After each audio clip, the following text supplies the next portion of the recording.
പോണ്ടിച്ചേരിയിലെ ഭരണം ഇപ്പോൾ ബി.ജെ.പി. മുന്നണിയുടെ അക്കൗണ്ടാണുള്ളത്.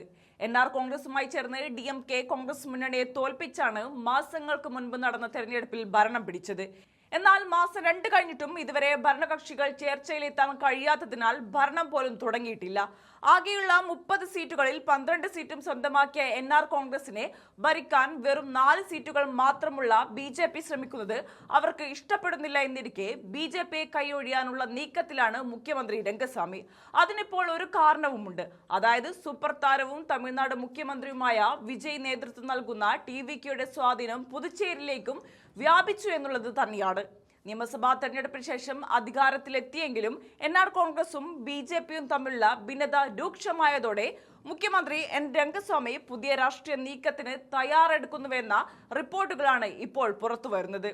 കേരളത്തിനൊപ്പം തിരഞ്ഞെടുപ്പ് നടന്ന് ഫലം പ്രഖ്യാപിച്ച പോണ്ടിച്ചേരിയിൽ മുഖ്യമന്ത്രി ആയതല്ലാതെ ഇതുവരെ മന്ത്രിമാർക്ക് വകുപ്പുകൾ നൽകുന്നതും സ്പീക്കർ, ഡെപ്യൂട്ടി സ്പീക്കർ തിരഞ്ഞെടുപ്പും പൂർത്തിയാകാത്ത സാഹചര്യത്തിൽ ബി.ജെ.പിയുമായുള്ള ബന്ധം അവസാനിപ്പിച്ച് നടൻ വിജയുടെ ടി.വി.കെ സഖ്യത്തിന്റെ പിന്തുണയോടെ സർക്കാർ മുന്നോട്ട് കൊണ്ടുപോകാൻ രംഗസ്വാമി ആലോചിക്കുന്നതായി മാധ്യമങ്ങൾ റിപ്പോർട്ട് ചെയ്തു കഴിഞ്ഞു.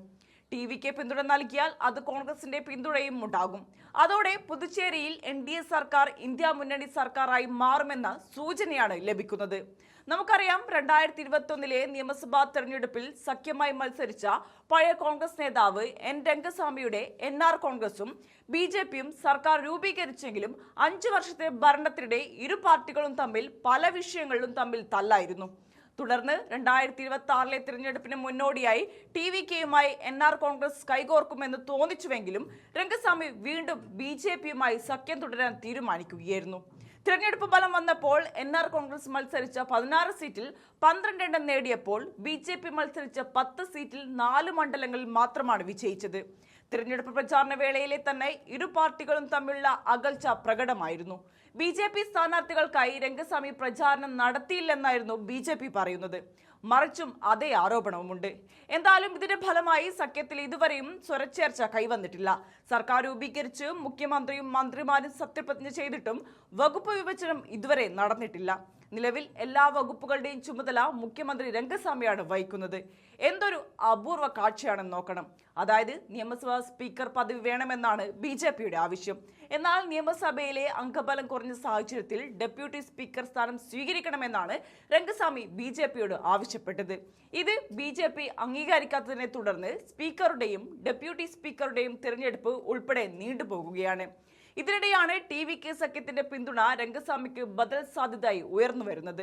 2 മണ്ഡലങ്ങളിൽ വിജയിച്ച രംഗസ്വാമി ഒരു സീറ്റ് രാജിവെച്ചതോടെ നിലവിൽ പുതുച്ചേരി നിയമസഭയിലെ അംഗബലം 29ആയി. ഭൂരിപക്ഷത്തിന് 15 അംഗങ്ങളുടെ പിന്തുണ മതിയാകും. എൻ.ആർ. കോൺഗ്രസിന് നിലവിൽ 11 എം.എൽ.എമാരാണുള്ളത്. ഉപതെരഞ്ഞെടുപ്പ് വന്നാൽ തന്നെ വിജയതരംഗത്തിൽ സുഖമായി എൻ.ആർ. കോൺഗ്രസിന് വിജയിച്ചു കയറാം. അങ്ങനെ ടി.വി.കെ സഖ്യത്തിലെ 3 എം.എൽ.എമാരുടെയും കോൺഗ്രസിന്റെ 1 എം.എൽ.എയുടെയും 2 സ്വതന്ത്ര അംഗങ്ങളുടെയും പിന്തുണ ലഭിച്ചാൽ 18 അംഗങ്ങളുടെ പിന്തുണ ഉറപ്പാക്കാനാകുമെന്നാണ് കരുതുന്നത്. അങ്ങനെ വന്നാൽ ബി.ജെ.പി ദക്ഷിണേന്ത്യൻ ഭരണത്തിൽ നിന്നും പൂർണ്ണമായും ഔട്ടാകുമെന്നതാണ് പ്രത്യേകത.